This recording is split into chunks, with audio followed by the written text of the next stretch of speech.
You think you'll hit the target with that frame? The drill instructor laughed out loud as the petite girl stepped forward. The entire group of recruits burst into laughter. Some pretended to fall backward, clapping mockingly. She said nothing, just raised her hand to adjust her stance. Her shirt lifted slightly, revealing a black snake tattoo coiled around a bullet. A colonel standing behind suddenly stopped breathing, stepped back, and whispered, "That's a black viper mark." Her name was Alina Beck, 28 years old, European, long hair tied neatly, petite frame, fair skin, calm eyes. She was the newest recruit in the sniper training course at Northwest Base. From day one, she spoke little, always arrived early, cleaned rifles for the entire group without anyone asking. The team called her Little Miss Shot, or the Extra. During the first exercise, Alina didn't shoot, only asked to be an observer to better understand wind direction and reflexes. A drill instructor said bluntly, "If you're afraid to pull the trigger, why did you even sign up?" She only bowed her head, saying softly, "I've shot before, but I don't want to repeat it if I'm not ready." The others laughed loudly. "Shot what? Plastic bottles at the supermarket?" But something about her stillness made the laughter feel hollow. The way she handled the rifle, the precise way she cleaned each component, the methodical checking of sight alignment. These weren't the movements of someone who'd only held toy guns. When she observed, her eyes tracked targets with mathematical precision. She calculated wind speed by watching grass movement. She noted temperature changes affecting bullet trajectory. "Why aren't you shooting?" asked Sergeant Mills, the head instructor. "Because," she said quietly, "I need to remember why I stopped." The other recruits exchanged glances. There was something in her voice, not fear, but something deeper, something that made the training ground feel suddenly colder. She spent hours after training, sitting alone, staring at the targets downrange. Her fingers would trace the snake tattoo absent-mindedly, as if remembering something she wished she could forget. The recruit's mockery grew crueler. Maybe she's waiting for the targets to surrender. Or maybe she thinks this is meditation class. But Alina never responded. She just continued her routine, arriving first, leaving last, maintaining everyone's equipment with obsessive care. One evening, Sergeant Mills found her cleaning rifles in the dark. "Beck, what are you doing?" "Making sure they're ready," she whispered. "Ready for what?" She looked up, and for a moment her eyes held something ancient. For when someone needs them to work perfectly. CTA Comment Act 1. Have you ever seen someone skilled being underestimated? Type truly unfair. During a live ammunition training session, they forced Alina to go first, even though she hadn't fired a single shot yet. The instructor shouted, "One bullet only! Miss it, and you're out!" She said nothing, just gently wiped the rifle barrel with her hand. When adjusting her stance, her shirt lifted slightly. A drill instructor suddenly noticed the black tattoo, a snake wrapped around a bullet, with the snake's head carved with BV-12.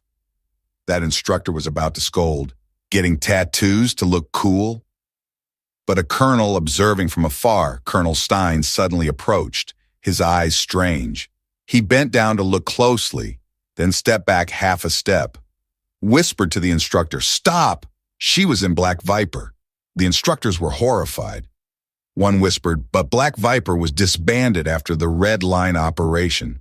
No one survived. She survived." The training ground fell silent. Even the wind seemed to stop.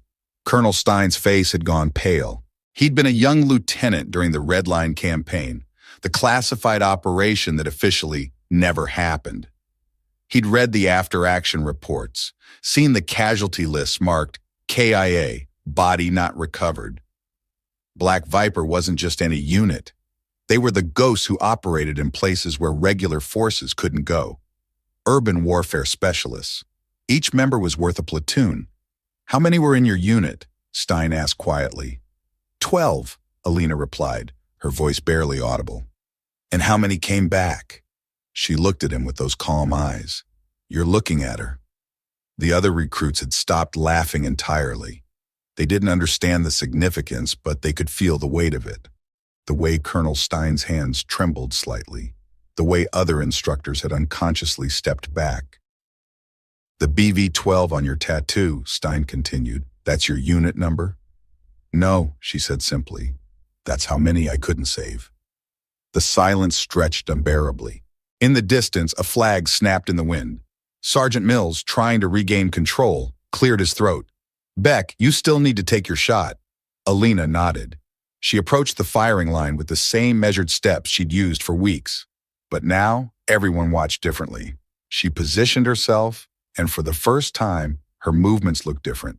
Not the careful, hesitant adjustments of a beginner, but the fluid, automatic motions of someone who'd done this thousands of times under pressure.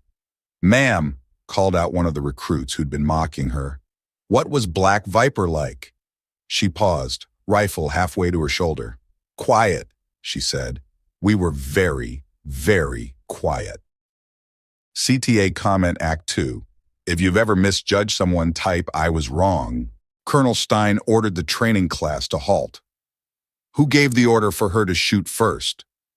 The entire class remained silent. Stein spoke slowly. "She doesn't need training. She once saved me at Hill 9 with a shot from nearly 900 meters. I never saw her face, only knew the tattoo." Alina stepped forward. She looked at him calmly. "I didn't save you. I just did what was necessary to get the whole team home." Stein raised his hand in a strict salute. All the recruits and instructors stood speechless, but Alina wasn't finished. The memories were flooding back now, memories she'd spent 3 years trying to suppress. "Hill 9 was supposed to be a simple extraction," she said, her voice carrying across the silent training ground. "Intelligence said 1 hostile sniper. We found 17. Colonel Stein's face went ashen. He remembered that day differently. Remembered being pinned down, his radio operator dead, ammunition running low. "You were trapped in that building for 6 hours, Alina continued. 4th floor, northeast corner.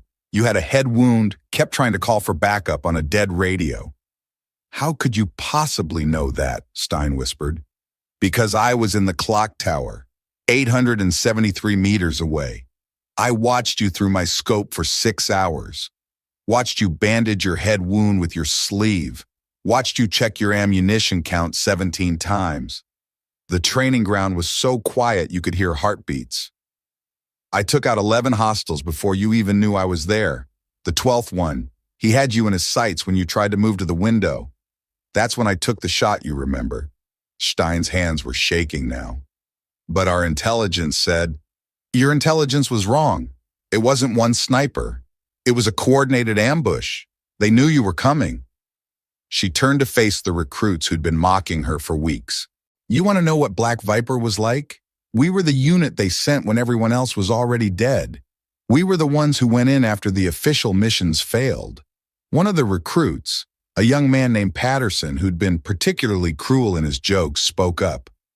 "But why didn't you tell us? Why let us think?" "Because," Alina interrupted, "the moment you start believing your own legend, you're already dead." She walked to the firing line. For the first time in 3 years, she raised a rifle with purpose. "Colonel Stein, you said I saved you with 1 shot. That's not entirely accurate." The rifle cracked once. Downrange, the target split perfectly in half. "I saved you with shot number 473 of that day. The first 472 were practice." She fired again. The second target, positioned behind the first, also split. "In Black Viper, we had a saying, the best shot is the one no one remembers because everyone lived." Oh, a third shot. A third target, nearly invisible in the distance, fell. "But sometimes," she said, lowering the rifle, "sometimes people remember anyway." CTA Comment Act 3. If you've ever been saved by someone you never got to thank right, I owe a debt. Alina didn't continue the training course. She left the base the next morning. On the shooting table was an M24 rifle, clean to a mirror shine, and a folded black cloth. A small note read, "No further training needed. Just remember why we pick up rifles in the first place." In the shooting range, a group of students placed a small photo frame. Black Viper. They never shouted, but when they fired, no one forgot. But before she left, Alina did something unexpected. She asked to address the recruits one final time. They gathered in the barracks, these young men and women who'd spent weeks mocking her, now sitting in complete silence. "You think this is about shooting," she began. "It's not. It's about the weight of responsibility. Every bullet carries someone's son, someone's daughter, someone's future." She looked at each face in turn. "When I was your age, I thought being a sniper meant being special. Thought it meant being the hero of the story. But heroes don't hide in shadows for 16 hours waiting for one shot. Heroes don't carry the faces of people they couldn't save." Patterson, the recruit who'd been cruelest, raised his hand. "Ma'am, how do we become like you?" Alina smiled for the first time since arriving at the base, but it wasn't a happy smile. "You don't," she said simply. "You become better. You become the version of me that saves everyone, the version that comes home with all 12 teammates." She stood to leave, then paused. "And you remember that the person sitting next to you, the one you think doesn't belong here, might be the one who saves your life someday. Treat them accordingly." After she left, the recruits found that she'd left something else behind: detailed notes on each of their shooting techniques, personalized advice for improvement, and a training schedule that would push them beyond anything they'd imagined. At the bottom of each note was the same message: "You're better than you think. Prove it." Sergeant Mills kept those notes.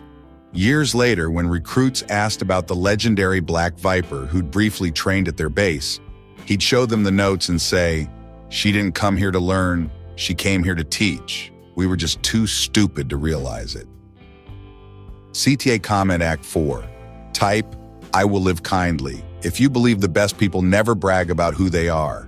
There are people who don't need to shoot to prove anything, because they've already shot in places no one dares to remember. Alina was a Black Viper, a unit that was never officially recognized. But every tattoo is living proof. Never laugh at the quiet ones. Never laugh when someone cleans your rifle for you. Maybe the person you're mocking is the one who'll save your life on the hardest day. Live kindly and never look down on people just because they don't show off their titles. The real warriors are the ones who carry their battles silently, who clean weapons they hope they'll never need to use again, who remember the weight of every shot they've taken. They don't need applause. They don't need recognition. They just need to know that when the moment comes, they'll be ready. And sometimes, just sometimes, they need to know that the people they're protecting are worth protecting. Remember, the loudest person in the room is rarely the most dangerous.